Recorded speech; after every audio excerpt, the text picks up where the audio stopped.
তো দেখো সকালবেলায় উঠেই আমার যেটা কাজ, ভাত বসিয়ে দিয়েছি, ভাত ফুটছে, এদিকে কাঁকরোল আলু ভাজা বসিয়ে দিয়েছে। এখন 9টা 5। আর এদিকে দেখো আলুর তরকারি করে নিয়েছি, মুড়ি দিয়ে খাবে বলে এখানে আমার বরের মুড়ির তরকারি মাখিয়ে দিয়েছি চানাচুর দিয়ে, ও খেয়ে যাবে। আর দেখো পল্লবী সব টিফিন গুছিয়ে দিচ্ছে। তো চলো এবার ভাতটা গুছিয়ে নেবো। তরকারি দিচ্ছে ওর ভাইয়ের, আর আমার টিফিনটা এখানে রাখা আছে। তো চলো গুছিয়ে দিক, তারপর আবার তোমাদের সাথে পরেও দেখাচ্ছে। আমি ডিউটিতে বেরিয়ে যাই। আর এদিকে দেখো আমার গাছে কিন্তু আজকে 2টো ফুল ফুটেছে, কি সুন্দর দেখতে লাগছে দেখো, সত্যি বলছি ফুল দেখতে না খুব ভালো লাগে। আর এদিকে দেখো সেই ফুল দিয়ে আমি ঠাকুরকে পুজো দিয়েছি, 2টো ঠাকুরের 2টো ফুল হয়ে গেছে। Hare Krishna. Hi friends, Pallavi and Pradip blog চ্যানেলে তোমাদের অনেক অনেক স্বাগত আর অনেক অনেক ভালোবাসা।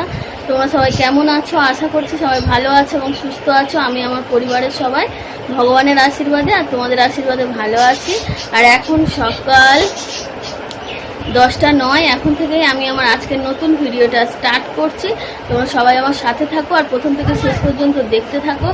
তো আর যারা যারা আমার চ্যানেলটাকে সাবস্ক্রাইব করেছো তাদের অসংখ্য ধন্যবাদ। আর যারা সাবস্ক্রাইব করোনি প্লিজ সাবস্ক্রাইব করে দিও, আর পাশে থাকা বেল আইকনটি ক্লিক করো। ওখানে আছে। তো তোমাদের ভিডিও ভালো লাগুক বা মন্দ লাগুক প্লিজ কমেন্ট করে জানাবে। আর হচ্ছে ভিডিও কেউ স্কিপ করে দেখবে না, যদি না ভালো লাগে পুরোটাই মানে অ্যাভয়েড করে যাবে।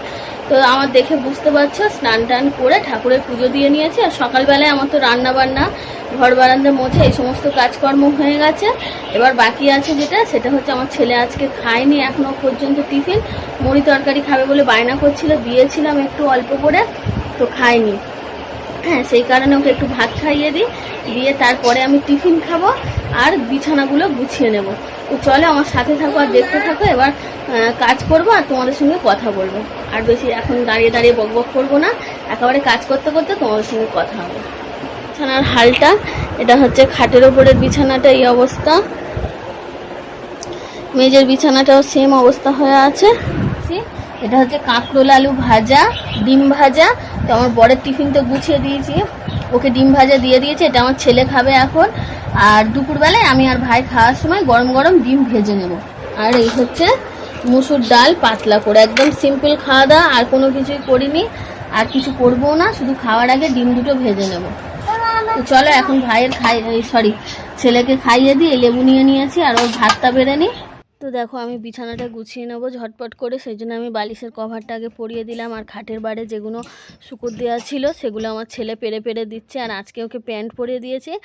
হ্যাঁ, ও কিন্তু কোনো কিছুই বলেনি, পরে নিয়েছে চুপচাপ প্যান্ট, এখন বড় হচ্ছে তো তাই। আর এদিকে দেখো বিছানা থেকে সব নামিয়ে নিয়েছি, আমার ছেলে বিছানার উপর ঘুরঘুর করছে, বলছি বাবু তুই একটু নিচে নাম না রে। তখন বলছি কেন, আমি তো আজকে প্যান্ট পরে আছি, আমি কিসের জন্য নিচে নামবো, আমি খাটের ওপরেই থাকবো।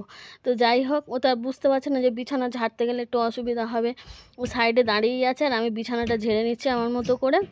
কেননা বিছানাটা ঝেড়ে নিয়ে তারপরে হচ্ছে বিছানাটা গুছিয়ে নেবো, নিয়ে তারপর খাবো, তারপরে ওকে পড়তে বসাতে হবে। তো দেখো গামছাটা ছিল সেটাও নামিয়ে দিয়েছে।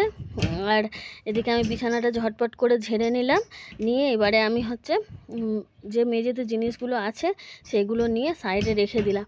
বালিশটা আগে রাখলাম আর এইগুলো ভাঁজ করাই ছিল, ওই জন্য আর অসুবিধা হয়নি, সাইডে গুছিয়ে রেখে দিলাম।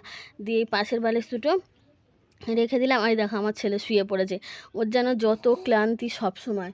হ্যাঁ, সব সময় শুয়ে পড়বো, খেলা করব, মানে সারাক্ষণ তো বিছানার ওপরেই থাকে, একদম নিচে নামতে যায় না। ওই দেখো শুয়ে আছে কীরকম করে, একবার এপাশ ফিরছে একবার ওপাশ ফিরছে। আর আমি আমার মতো ঝটপট করে কাজগুলোকে করে নিচ্ছি। আর উঠে আমার সঙ্গে একবার করে কথা বলছে, বলছে মা প্যান্টটা কি খুলে দেবো। আমি বলছি না বাবু প্যান্ট খুলবি না, প্যান্ট খুললে কিন্তু সাপ এসে আর কোমরে জড়িয়ে ধরবে, ঠিক আছে। এইসব বলে ভয় দেখাচ্ছি। আর ও ছোটাছুটি করছে আর খেলা করছে, দেখো বালিশের ওপর উঠে গেল। তাহলে এই বিছানা গোছানো কতক্ষণ ঠিক থাকবে তোমরা এবার বলো, এখন তো দেখেই বুঝতে পারছো। আর ওটা হচ্ছে মেঝের বালিশ, তো আমার ভাই ওই বালিশে মাথা দিয়ে। আর এদিকে দেখো মেঝেই চলে এসেছি। তো মেঝের জামা কাপড়গুলো আগে পাট করে নিচ্ছি, যেগুলো মানে শুকুর দেওয়া ছিল না সেগুলো নিচেতে আমার ছেলে ফেলেছিল ছুঁড়ে সেগুলো আগে ভাঁজ করে নিচ্ছি, নিয়ে আমি শোকেসের মধ্যে রেখে দেবো, দিয়ে তারপরে মেঝের বিছানা গুছিয়ে নেব। তো দেখো এখানটায় করে নিচ্ছি ঝটপট করে। আর এদিকে দেখো বিছানার এবার চাদরটাকে পাট করে নিচ্ছি আগে, নিয়ে তারপরে 2টো বালাপোষ, ওপরের বালাপোষটা তো ভারী, তো যাই হোক বালাপোষ 2টো ঝটপট করে গুছিয়ে নেব, নিয়ে তারপরে আমার কাজ মোটামুটি প্রায় কমপ্লিট হয়ে যাবে। দেখো আমি বালাপোষটাকে গুছিয়ে নিচ্ছি। দুটো বালাপোস তোলা হয়ে গেলে এবার মাদুরটাকে তুলে সাইড করে রাখবো, রেখে আগে ভালো করে ঘরটাকে ঝাঁট দিয়ে নেব। জানো তো মানে ঘরটা একটুখানি প্রচণ্ড মানে ধুলো ধুলো হয়ে আছে। পুরো খাটের নিচে দিয়ে আমি যা ধুলো টুলো যা আছে বের করে নিচ্ছি।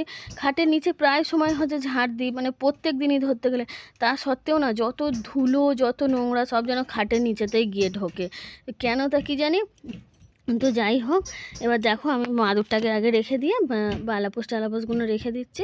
আর চাদর থাকবে, তারপরে মাথার বালিশ, তারপর পাশের বালিশ থাকবে, সেগুলো সব গুছিয়ে রেখে দেবো। দিয়ে আর আমার ছেলে দেখো কি করছে, ওর মতন খেলা করছে। তো শোকেসের ভেতরে এগুলো ঢুকিয়ে রেখে দিলাম। দিয়ে আর ঘরের মেঝেটা ভালো করে ঝাঁট দিয়ে নেব। তো খাটের তলা থেকে, আলমারির নিচে, শোকেসের নিচে থেকে যত ধুলো ময়লা বের করেছিলাম দেখো সব এক জায়গায় করে কি। আর বালিশের তুলোও বেরিয়ে যাচ্ছে, সেগুলোও আছে। তো যাই হোক, মেঝেটা আগে পরিষ্কার করে ঝাঁট দিয়ে নেব। নিয়ে তারপরে আর এই সাইডে খাটের নিচে যেখানে আমার জলের জার আছে ওখানটায়ও কিছু ধুলো জমেছিল, সেগুলো টেনে টেনে বার করে নিচ্ছি। নিয়ে আর মুছে নেব। আমি আমার মতন মানে কাজ করে নিচ্ছি। তো ক্যামেরাটা অন করা ছিল তোমাদের সঙ্গে, সেই জন্য শেয়ার করে নিলাম। হ্যাঁ, আর এটা হচ্ছে ময়দার ডাম। তো দেখো ঝাঁট দিয়ে আমার হয়ে গেল। তো নিচেই ফেলে দিলাম এগুলো। ওটা আমি পরে মানে একটু পরে আবার ঝেড়ে পরিষ্কার করে নেব ঝাঁট দিয়ে। তো দেখো খাটের ওপরের বিছানা গোছানো ফাইনালি একদম কমপ্লিট, মেয়েদের বিছানাও একদম ডান। আর এদিকে দেখো 11টা বেজে গেছে। আর আমি দেখো আমি খাবার নিয়ে বসে পড়েছি। আমার ছেলে মানে মুড়ি তরকারি নিয়ে বসেছিল, খায়নি, সেটা মাখানো আছে। আর অল্প একটুখানি মুড়ি তরকারি নিয়েছি, কিন্তু নিলে কি হবে, আমি একটুখানি মাখিয়ে, যেহেতু ওই মুড়িগুলো প্রচণ্ড সেঁতিয়ে গেছে তো, আর চাটাই খেয়েছি, মানে মুড়ি আর খেতে পারিনি। যেহেতু পরে ভয়েস দিচ্ছি তাই তোমাদেরকে জানাতে পারলাম। দেখো কি অবস্থা করেছে, ড্রেসিং টেবিলের ভিতর থেকে নেল পলিশ বের করে এরকম করেছে, তাও স্নান করার টাইম বলে তাই। তো দেখো তোমাদের কার কার বাচ্চা এরকম ধরনের বদমাইশি করে আমাকে কিন্তু কমেন্ট করে জানাবে। আমার ছেলে না প্রচুর বদমাইশ, একটু জল ভরতে এসেছি তার মধ্যে এরকম কীর্তি করেছে। দেখো ওর পিসির সঙ্গে আবার মারপিট করছে, বকছে বলে। তো গাইস দেখো এখন 2টো বাজতে 10 মিনিট বাকি। আমার ছেলেকে খাইয়ে দিয়ে আমি একেবারে খেতে বসে গেছি। কাঁকরোল আলু ভাজা, ডিম ভাজা, আর এখানটায় রয়েছে মুসুর ডাল। ডাল অল্পই নিয়েছে, আমার এই দিয়েই হয়ে যাবে খাওয়া। আর ভাইয়ের ভাত বেড়ে গুছিয়ে রেখেছি, ভাই বললো যেতে একটু দেরি হবে। তো চলো আমি খেয়ে দিয়ে নিয়ে তারপর ছেলেটাকে ঘুম পাড়িয়ে দিই, আবার বিকেলবেলায় তোমাদের সঙ্গে কথা হবে। সো গাইস এখন 5টা 27, দুপুরবেলায় খাওয়া দাওয়ার পরে না এত ঘুম পাচ্ছিল কি বলবো। তো ভাই এলো, ভাই আসতো, ওর খাবার তো গুছিয়ে রেখেছিলাম, ও খেলো। আর এঁটোটা আমি তুলিনি, আমি বললাম তোর কিছু করতে হবে না, তুই মুখ হাত পা ধুয়ে এসে শুয়ে পড়। তো ও স্নান টান করে খেয়ে দিয়ে মুখ হাত পা ধুয়ে শুয়ে পড়লো। আর আমি একটুখানি মোবাইলে তো ইউটিউবে শর্ট ভিডিও ছাড়ছিলাম, তো ইউটিউবে শর্ট ভিডিওটা ছেড়ে নিয়ে আর এত ঘুম পাচ্ছে আর চোখ তাকাতে পারছি না। ব্যাস ওই মোবাইলটা রেখে ঘুমিয়ে পড়েছি। কখন মানে কটার সময় তাও ঘড়ি দেখিনি। আর যখন ঘুম ভাঙছে তখন দেখছি 5টা বাজতে 10 মিনিট বাকি। তো উঠে পড়লাম, উঠে মোবাইলটাকে চার্জে দিয়ে আর জল ভরলাম, গামলি ভরলাম, বালতি এখনও ভর্তি হয়নি, জলটা সরু হয়ে গেছে। আর এদিকে আমার ভাই যে ঘরটা মুছলাম, বাসনগুলো মেজে নিলাম, নিয়ে বাইরে কাপড় জামা দেওয়া ছিল কাপড় জামাগুলো তুলে ঘরে রেখে দিয়েছি। এখনও আমার ছেলে ঘুমাচ্ছে। আর ওদিকে আমার জল ভর্তি হচ্ছে, পুরোপুরি ভর্তি হয়নি। তো জল টলগুলো ভরে নিই, তার ভিতর আমি মাথা ফাতাগুলো আঁচড়ে নিলাম আর ভাইকে ডেকে দিলাম। ভাই তো দোকানে চলে গেল। ওয়েদারটা দেখো জানলার ভিতর দিয়েই তো দেখাচ্ছি, আকাশটা না মেঘ মেঘ করছে। আর এদিকে দেখো জল ভর্তি হয়ে গেছে বালতিতে, এবার পাইপটা তুলে দেবো। আর ওদিকে দেখো একটা ধেড়ে ইঁদুর কীরকম বদমাইশি করছে। দেখো ওখানটায় না খাবার ফেললেই ইঁদুরগুলো কুড়ে কুড়ে খাবারগুলো খায়। আর ওখানটায় যত মাটি আছে মাটিগুলো সব নেমে যায়, কিরকম দেখো দেখছে। দিনের বেলাতেও ওদের কোনো ভয় নেই। হ্যাঁ, আর এক এক সময় রাত্রিবেলায় তো আমার ঘরের মধ্যেই ঢুকে যায়, মানে ঘরে নয় রান্নাঘরটাই ঢুকে যায় দরজার নিচে দিয়ে। তো দরজার নিচেই সবসময় কিছু দিয়ে রাখতে হয়। তো দেখো আমার ছেলেরা যে দুধ বিস্কুট খাওয়াবো না, ওই জন্য দুধ সুজি করে নিয়ে চলে এসেছি, ওকে খাওয়াবো। মানে নেল পলিশ তো উঠতে চায় না, আর এদিকে সাবানও দিতে দিচ্ছে না। রৌড়ে রৌড়ে তুললে চামড়ায় লাগবে, ওই কারণে তুলিনি, আস্তে আস্তে উঠে যাবে। কি খাবি বলে দে, বলে দে, মুখে বলে দে। হ্যাঁ ওটা কি বলে দে, দুধ দিয়ে।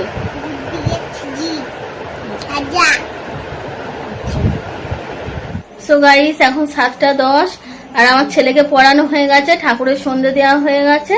তো এবারে হচ্ছে আমি রাতে রান্না করব। তো চলো কি রান্না করব তোমাদেরকে একবার বলে দিই। তো এখানটায় কুমড়ো আছে, কুমড়ো আলু ছোলা দিয়ে তরকারি করব আর রুটি করব, ঠিক আছে। এই দেখো ছোলা ভিজানো আছে, তো চলো। আর একটু আদা বাটা শুধু দেবো, তো যা যা মশলা লাগে তোমরা তো জানো।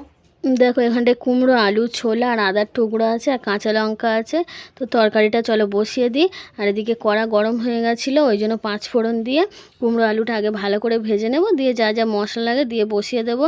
এবার আমার বর চলে এসছে আর চপ নিয়ে এসছে, দেখো মুড়ি চপ চানাচুর আর দুধ চা করেছি, তো খেয়ে নি টিফিন। রাতের খাবার দাবার করে রেডি হয়ে গেছি, যাচ্ছি এখন বাজারে। আর কালকে তো বাজার করে নিয়ে এসেছি, দেখি আলুটা একটু কম নিয়ে এসেছিলাম, নিতেও পারি আলু। আর জল নেব আর কটা জিনিস দোকানে মানে মারতে দেওয়া রয়েছে, ওগুলো নিয়ে আসবো। তো চলো বেরিয়ে যাই এখন। আর একটুও সাজিনি, ভুরু টুরু কিছু প্লাক করা নেই, দেখো কি অবস্থা, কিরম লাগছে না মুখটা, বাজে একদম দেখতে আমার বাজে। সো গাইস এখন 10টা বেজে গেছে আর আমরা রাতের খাবার খেতে বসে গেছি। কুমড়ো আলু ছোলা দিয়ে ছক্কা আর পরোটাও আছে রুটিও আছে, মিলিয়ে মিশিয়ে করেছি। আমি আমার ছেলে ভাই সবাই বর একসঙ্গে খেতে বসেছি। তো দেখো আমরা খাওয়া দাওয়া করছি, আমার ভাই মিষ্টি এনেছে।